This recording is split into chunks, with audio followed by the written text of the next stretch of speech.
देखें, जो ये हुकूमती वुज़रा हैं, इनका जो तरीका कार अभी पिछले 3 साल में यही रहा है कि ये मीडिया ट्रायल करते हैं, ये मीडिया पे तमाशा लगाते हैं और वही तमाशा लग रहा है और गाली गलोच दी जा रही है कॉन्स्टिट्यूशनल अदारे को। अगर आपको कोई इख्तलाफात हैं, कोई इश्यूज हैं या आप समझते हैं वो गैर जानिबदार है जो राजा सिकंदर साहब हैं, तो आप लीगल रास्ता इख्तियार करें और आप जो है वो रेफरेंस फाइल करें सुप्रीम जुडिशल काउंसिल में। लेकिन ये जो एक इदारे को कमजोर करना, एक मीडिया ट्रायल करना, ये नहीं होना चाहिए। और अगर वो समझते हैं कि ये जो 2 मेंबर्स आ रहे हैं तो ये इसके ऊपर जो प्रॉपर अगर मुशावरत होती है, तो मैं समझता हूं वो भी जब मेंबर्स आ जाएंगे तो वो भी अपने इदारे की जो तजलील है उसको बर्दाश्त नहीं करेंगे। और ये जो तजलील हो रही है इसका बैकग्राउंड है, ये जनवरी के अंदर जो इमरान खान साहब ने इसी साल के जनवरी के अंदर जब वो बयानात दे रहे थे, तो तब तो वो उनकी तारीफ कर रहे थे।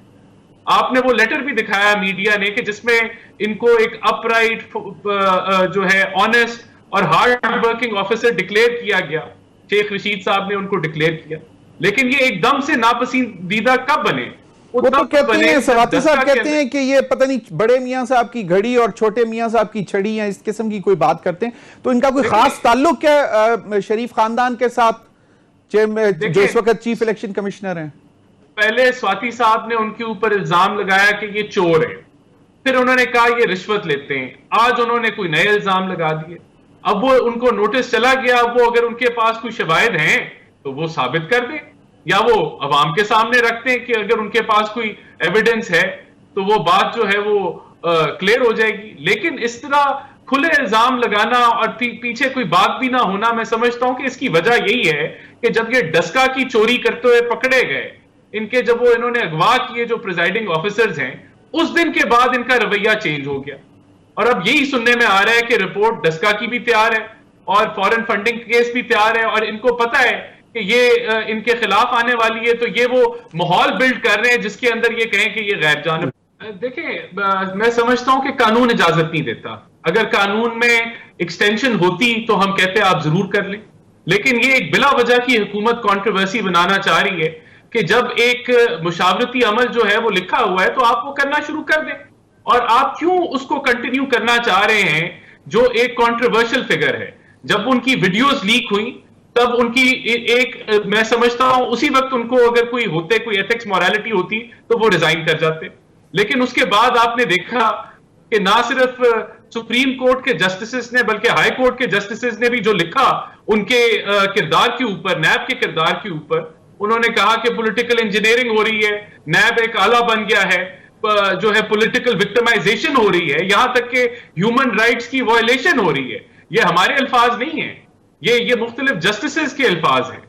तो वो उस कंट्रोवर्सी के बाद अब ये एक नई, यानी कि वो उनको बर्दाश्त किया और कुछ साबित भी नहीं कर सके।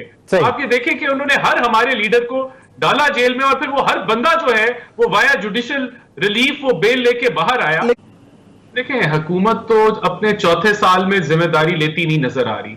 जब महंगाई की बात होती है तो हमें बताया जाता है दुनिया भर में कोरोना की वजह से महंगाई है, लेकिन जब आप इन्फ्लेशन के फिगर्स रीजन में देखते हैं तो पिछले साल इंडिया में 5.4% महंगाई थी, श्रीलंका में 3.9% इन्फ्लेशन थी और पाकिस्तान में 8.84% इन्फ्लेशन थी। यानी कि पाकिस्तान में जो महंगाई की शरह थी वो पूरे रीजन में सबसे ज्यादा थी।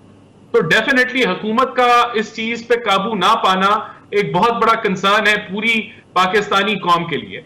और ये मिसमैनेजमेंट है जो हम देखते हैं कि आटे की शक्ल में या चीनी की शक्ल में या अद्वियात की शक्ल के अंदर आपको नजर आती है, जहां माफियाज एक बड़ा किरदार अदा कर रहे हैं और हुकूमत की गवर्नेंस या कंट्रोल या ग्रिप वहां हमें नजर नहीं आ रही। राना आज़म साहब, आपका कहने का मतलब है कि पॉलिसीज का इशू नहीं है, ये गवर्नेंस का इशू है, उसके एग्जीक्यूशन का इशू है?